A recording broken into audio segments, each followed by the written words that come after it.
Brave New World is a dystopian novel written by Aldous Huxley, first published in 1932. The story is set in a futuristic society where people are genetically engineered and conditioned to fulfill specific social roles.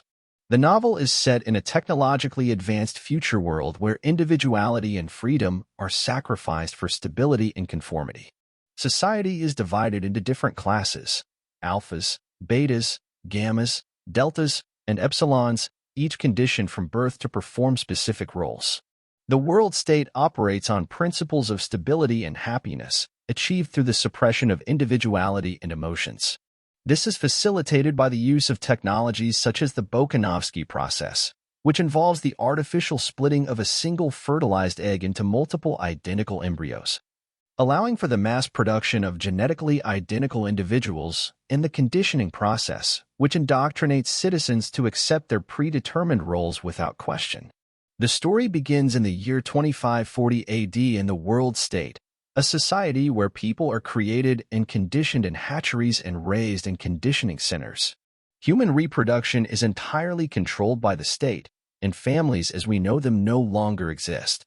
The protagonist, Bernard Marx, is an alpha-plus male who feels alienated and discontented with the society he lives in. He does not conform to societal norms and feels like an outsider. Lenina Crown, a beta, is his love interest and works in the hatchery and conditioning center. Bernard's discontent stems from his physical appearance, as he is shorter and less physically imposing than his alpha counterparts, leading to feelings of inadequacy and resentment. Additionally, his intellectual curiosity and desire for genuine human connection set him apart from his conditioned peers. Bernard visits a savage reservation, an area outside the world state where people live according to traditional values.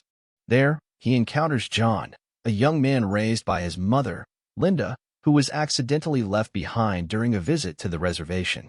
John was born naturally, unlike the engineered citizens of the world state.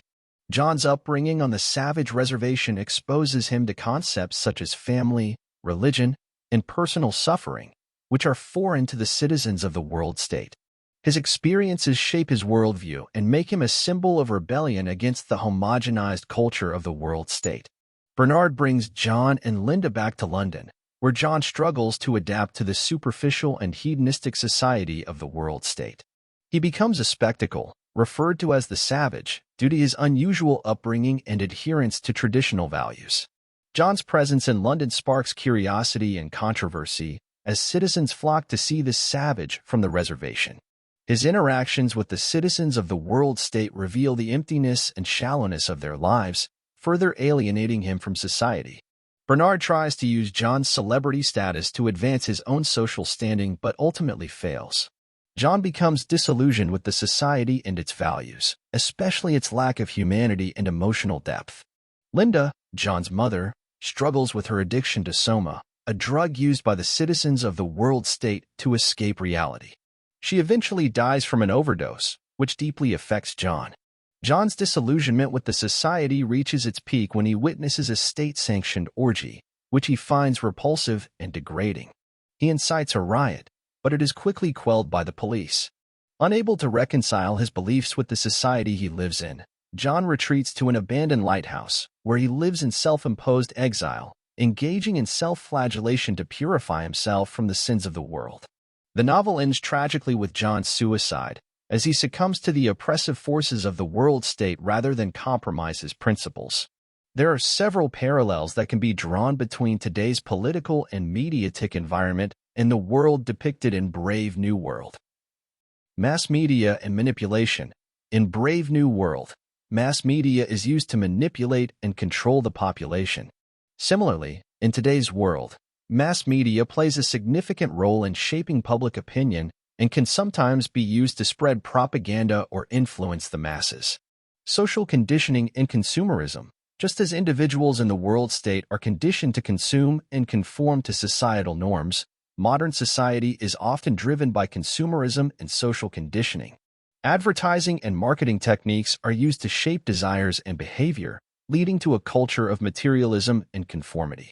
Political control and surveillance. The government in Brave New World exercises strict control over its citizens, monitoring their activities and suppressing dissent.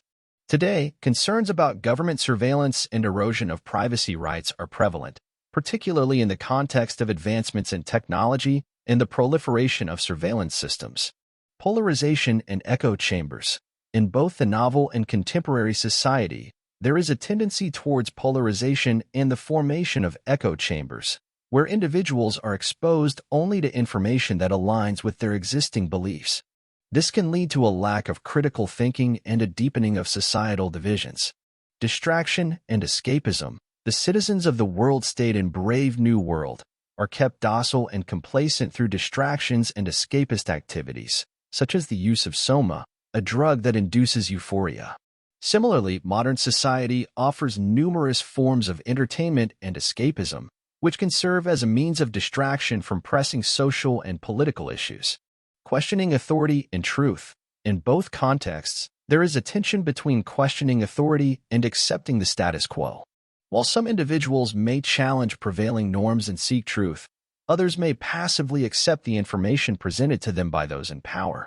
Overall, while the world of Brave New World may seem extreme and dystopian, there are certainly elements of its depiction that resonate with contemporary political and mediatic environments. These parallels serve as a reminder to remain vigilant and critical of the forces that shape our society and culture.